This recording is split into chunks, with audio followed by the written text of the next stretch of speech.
Hello friends, സാന്ത്വനത്തിലേക്ക് എല്ലാവർക്കും സ്വാഗതം. അങ്ങനെ ആകാശിനെ ആകപ്പാടെ നാണക്കേടായിട്ട് നിൽക്കുന്ന സമയത്ത് തന്നെ ആനന്ദ് പറയണ, സാരയില്ലടാ പോട്ടെ, നീ ഒന്ന് ക്ഷമിച്ചു കളാ.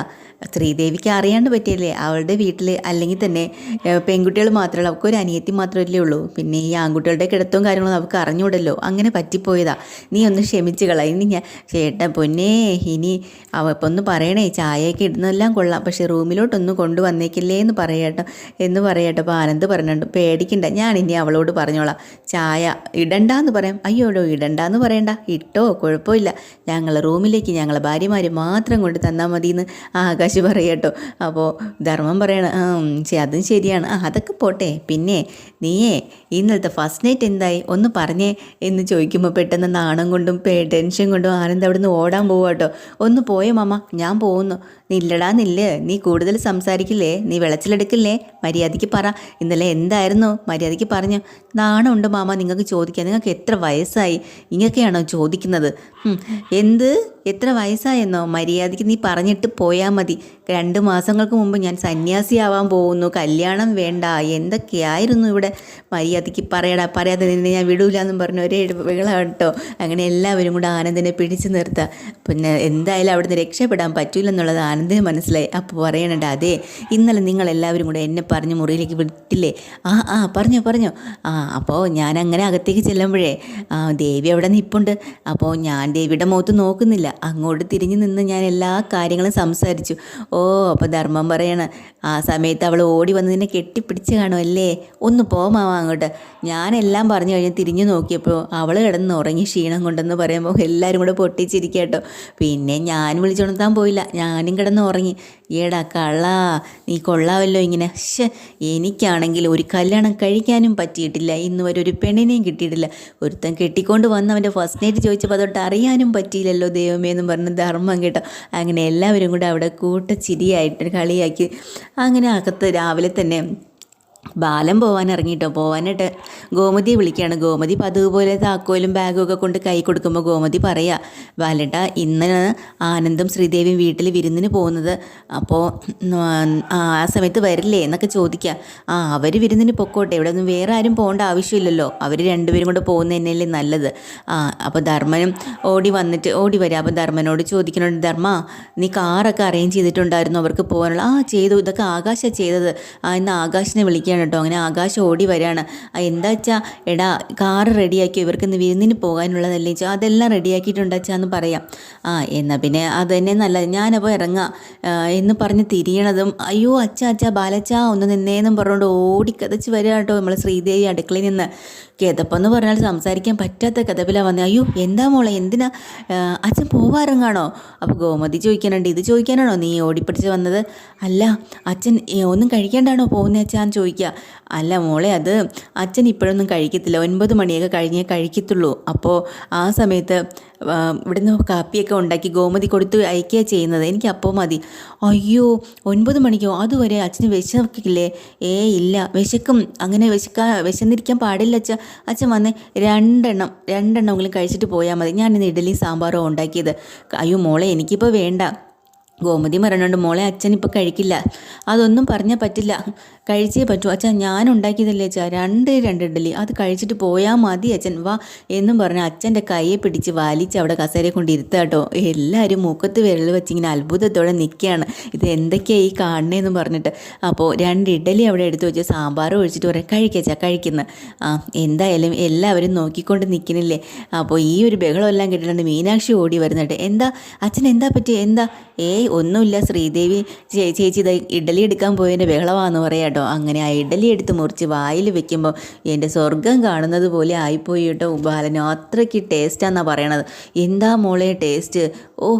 പഞ്ഞി പോലെ ഇരിക്കുന്നുണ്ട് ഇഡ്ഡലിയൊക്കെ. പിന്നെ ഈ സാമ്പാർ ഞാൻ പണ്ടെങ്ങാണ്ടോ ഒരു ഉടുപ്പി ഹോട്ടലിൽ നിന്ന് കഴിച്ചിട്ടുള്ളതാണ്, അതിനുശേഷം എൻ്റെ ജീവിതത്തിൽ ഇന്നേ വരെ ഇങ്ങനെ ഒരു ഇഡ്ഡലി സാമ്പാർ ഞാൻ കഴിച്ചിട്ടില്ല എന്ന് പറഞ്ഞു അങ്ങനെ പറയാട്ടോ.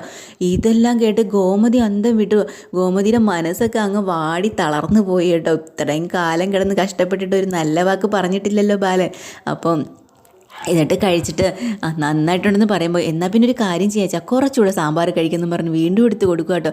അങ്ങനെ എല്ലാവരും അന്തം വിട്ട് നോക്കി നിൽക്കുന്ന സമയത്ത് നല്ല വിഭവസമൃദ്ധമായിട്ട് തന്നെ ഇഡ്ഡലിയും സാമ്പാറും എല്ലാം കഴിച്ചിട്ട് ബാലൻ പറഞ്ഞു ഇനി ഞാൻ പോവാ, എന്തായാലും നിങ്ങൾ ഇറങ്ങല്ലേ വിരുന്നിന് പോകാനായിട്ടും ചോദിക്കുമ്പോൾ ശ്രീദേവി പറയും അച്ഛാ ഞാനും അനന്തേട്ടനും മാത്രം മതിയോ, നിങ്ങളെല്ലാവരും വരണ്ടേ?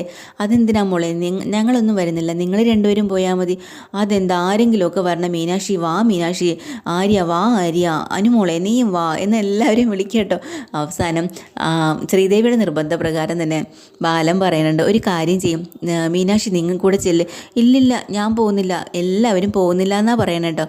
അപ്പോൾ ഉടനെ ശ്രീദേവി പറയാം അത് ശരി, അപ്പം നിങ്ങൾക്ക് ആർക്കും എൻ്റെ കൂടെ വരാൻ ഇഷ്ടമല്ലല്ലേ, എൻ്റെ വീട്ടിൽ വരണത് നിങ്ങൾക്ക് ഇഷ്ടമല്ലല്ലേ, ഞാൻ തനിയെ പോകണമല്ലേ? അത് കേൾക്കുമ്പോൾ മറ്റുള്ള ബാലൻ പറയണത് നിങ്ങൾ അങ്ങനെ അവരെ ഒറ്റയ്ക്ക് വിടണ്ട, ഒരു കാര്യം ചെയ്ത് ധർമ്മ നീ കൂടെ ചെല്ലും, ആരെങ്കിലും ചെല്ലുന്നു. അവസാനം ശ്രീദേവിയുടെ വിഷമം കാണുമ്പോൾ ആര്യം പറയുന്നുണ്ട് ഞാൻ എന്തായാലും വരാം, ഞാനും ഇത്രയും വരാമെന്ന് പറയാം. അങ്ങനെ മിത്രയും ആര്യനും ധർമ്മനും കൂടെ ചെല്ലാമെന്ന് പറഞ്ഞിട്ടുണ്ട് കേട്ടോ, അനുമോളും കൂടെ. അതൊരു സന്തോഷമായി ശ്രീദേവിക്ക്. എന്നിട്ട് ബാലൻ പറയാം ഇനി എനിക്ക് ഇറങ്ങാമല്ലോ എന്ന് പറഞ്ഞ് നേരെ കൈയൊക്കെ കഴുകി ഇറങ്ങാൻ പോകുന്നത്. അയ്യോ അച്ചാ ഒരു മിനിറ്റ് മറന്നു. എന്താ മറന്നത് എന്ന് പറഞ്ഞ് ആ ബാഗും താക്കോലും ഒക്കെ അവിടെ വെച്ചിട്ടാണ് പോകണം. അതെല്ലാം എടുത്ത് ബാലൻ്റെ കയ്യിൽ കൊടുക്കുക കേട്ടോ. അങ്ങനെ ബാലൻ അതും വാങ്ങിച്ച് പോകുമ്പോൾ ഇനിയിപ്പോൾ എനിക്ക് അടുക്കളയിൽ ഒത്തിരി പണിയുണ്ട്, ഞാൻ ഇന്ന് പോട്ടെ എന്ന് പറയുമ്പോൾ മീനാക്ഷി പറയണ്ട നിൽക്കി അച്ഛൻ കഴിച്ച പാത്രം എടുത്തില്ലല്ലോ, ഓ ഞാനങ്ങ് മറന്നു, അതും എടുത്ത് പോയി അടുക്കളയിൽ പോയി കഴുകുക കേട്ടോ ശ്രീദേവി. അപ്പോൾ പെട്ടെന്ന് ഗോമതി വിഷമത്തിൽ നിൽക്കുന്ന കാണുമ്പോൾ മീനാക്ഷി ചോദിക്കണേ എന്തൊക്കെയാ അമ്മേ ഇവിടെ സംഭവിക്കണത്, കഴിക്കാത്ത ഒരാളെ കൊണ്ട് കഴിപ്പിക്കണു, ചായ കുടിപ്പിക്കണു, എന്തൊക്കെയാ? അപ്പോൾ തന്നെ ഗോമതി പറയാ എടി ഇത്രയും കാലം ഏകദേശം 1 ടണ്ണിൽ കൂടുതൽ ഇഡലി ഞാൻ ഈ മനുഷ്യനെ വിളമ്പി കൊടുത്തിട്ടുണ്ട്, ഇന്ന് വരെ ഒരു നല്ല വാക്ക് എന്നോട് പറഞ്ഞിട്ടുണ്ടോ? ദൈവമേ എൻ്റെ തലവിധി എന്ന് പറഞ്ഞ് തലയിലടിക്കട്ടോ ഗോമതി. അങ്ങനെ മീനാക്ഷി നേരെ അകത്ത് ചെന്നിട്ട് ആകാശിനോട് പറയാം ആകാശേ ഇവിടെ എന്തൊക്കെയാണ് ആകാശേ സംഭവിക്കുന്നത്, രാവിലത്തെ ഇഡലി മഹാത്മ്യം എങ്ങനെയുണ്ടായിരുന്നു, ഇവിടെ ചായ കൊടുക്കുന്നു, കാപ്പി കൊടുക്കുന്നു, അച്ഛൻ്റെ ശീലങ്ങളെല്ലാം മാറ്റി മറിച്ചല്ലോ, എന്തൊക്കെയാണ് ഇവിടെ നടക്കണേ, കുറച്ച് ഓവറാണോ ഈ കാണിക്കണമെന്ന് എനിക്ക് തോന്നുക കേട്ടോ.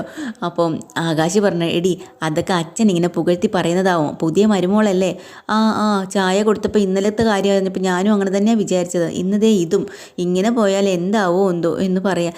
അല്ലെങ്കിൽ തന്നെ ഇഡലിക്കൊക്കെ എന്ത് ഇത്ര പറയാനായിട്ട്, സാധാരണ എല്ലാവരും ആവിയിൽ വെച്ച് മാവ് ഒഴിച്ച് ആവിയിൽ വെച്ച് വേവിക്കുന്ന സാധനം തന്നെയല്ലേ ഈ ശ്രീദേവി ചേച്ചി ഉണ്ടാക്കിയത്, പിന്നെ എന്തോ വലിയ സംഭവം പോലെ സ്വർണ്ണ കട്ടി കിട്ടിയതുപോലെ അച്ഛൻ്റെ ഒരു സംസാരം എന്ന് പറയാം. അപ്പോഴാണ് ശ്രീദേവി പതുക്കെ ഇവരുടെ ഡോറിൻ്റെ അവിടെ വന്ന് നോക്കിക്കൊണ്ട് നിൽക്കുന്നത് കേട്ടോ. ആകാശ് കണ്ണ് കാണിക്കുന്നുണ്ട് വന്ന് നിൽക്കുന്നത്, ഇതൊന്നും മീനാക്ഷി കാണാതെയാണ് അങ്ങ് പറയണത്. പെട്ടെന്ന് ദേ ഏട്ടത്തി വന്ന് നിൽക്കണമെന്ന് പറയാം.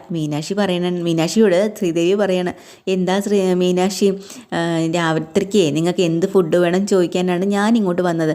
അപ്പം നിങ്ങൾ ഇഡലിയുടെ കാര്യങ്ങളൊക്കെ പറയാനായിട്ടല്ലോ, എന്താ ഇഡലി ഇഷ്ടമായില്ലേ? ഇഷ്ടമായി, പിന്നെ നല്ല അടിപൊളിയായിരുന്നു, സൂപ്പറായിരുന്നു. ഓ അത് ശരി, ഇഷ്ടമായല്ലോ അല്ലേ, എനിക്കത് കേട്ടാൽ മതി എന്നും പറഞ്ഞിട്ടാണ് ശ്രീദേവി അവിടെ നിന്ന് ഇറങ്ങിപ്പോണം കേട്ടോ. ഇങ്ങനെ പോയാൽ ശരിയാവില്ല ആകാശേ എന്നും പറഞ്ഞിട്ടോ മീനാക്ഷി അന്തം വിട്ട് നിൽക്കട്ടോ. അപ്പം എന്തായാലും മറുവീട്ടിന് പോകണമല്ലോ കൂടെ, അതുകൊണ്ട് തന്നെ ആര്യൻ്റെ അടുത്ത് മിത്രയാണെങ്കിൽ ആര്യൻ പണ്ടങ്ങാണ്ടോ വാങ്ങിക്കൊടുത്ത ഒരു സാരിയോ ചുരിദാർ എടുക്കുക കേട്ടോ, ഒരു പച്ച കളറിൽ, അതെടുത്ത് ഇടാമെന്നും പറഞ്ഞ് എടുത്ത് വയ്ക്കുമ്പോൾ ആര്യൻ വരികയാണ്. ആര്യൻ വന്നിട്ട് ഇങ്ങനെ നീ ഇതാണോ ഇട്ടുകൊണ്ട് പോകുന്നേ? അതെ, എന്താ ഇത് കുറച്ച് ഓവറല്ലേടി? ആണോ? നിനക്ക് ചേരുന്നതേ വേറൊരെണ്ണവാ, ഞാൻ എടുത്തു തരട്ടെ? എടുത്തു തന്നോ എന്നും പറഞ്ഞാൽ അലമാരയിൽ നിന്ന് ഒരു നല്ല ഭംഗിയുള്ളൊരു ചുരിദാർ എടുത്ത് കൊടുക്കുകയാണ് കേട്ടോ. ഇതാണ് നിനക്ക് ചേരുന്നതെന്ന് പറയാം. ആണോ ആര്യ, ഇതാണോ എനിക്ക് ചേരുന്നത്? അതെ. അല്ല ആര്യൻ ഇതൊക്കെ ശ്രദ്ധിക്കാറുണ്ടോ എൻ്റെ കാര്യങ്ങളൊക്കെ? വേണ്ടുന്ന സമയത്തൊക്കെ ശ്രദ്ധിക്കും. അല്ല എനിക്ക് ഒരുപാട് സന്തോഷം ആര്യൻ എൻ്റെ ഇങ്ങനെയുള്ള കാര്യങ്ങളിലൊക്കെ ശ്രദ്ധിക്കുകയും എന്നെ ഒരുപാട് കെയർ ചെയ്യുന്നുണ്ടല്ലോ.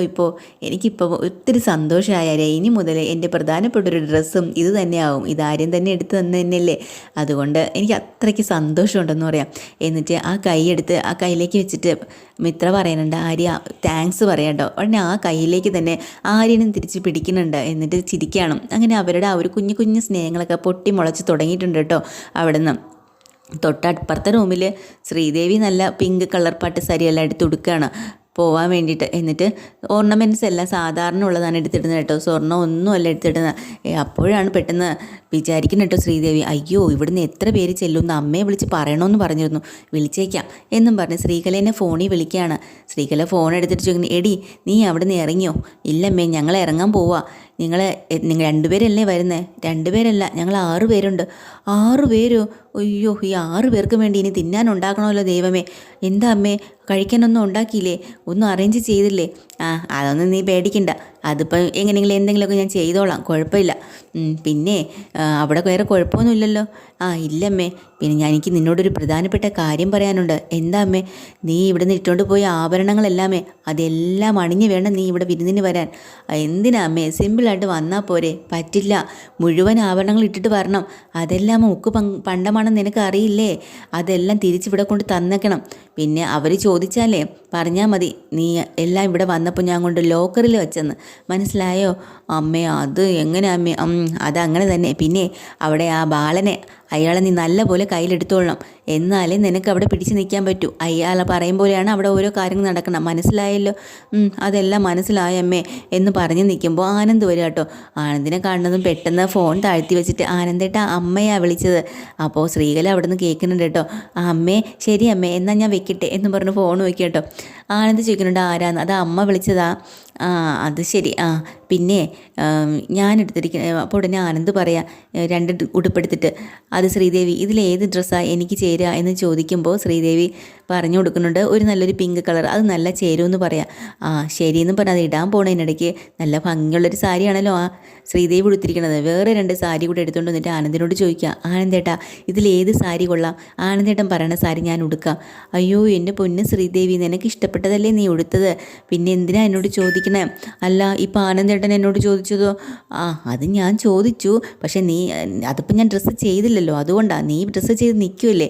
അല്ല, എന്നാലും ഏത് ഡ്രസ്സാ പാറ ആനന്ദേട്ടാ? ഇനി അല്ലെങ്കിലും ഭർത്താവിൻ്റെ ആഗ്രഹങ്ങൾക്ക് വേണം ഭാര്യമാർ ജീവിക്കാനാണെന്ന്.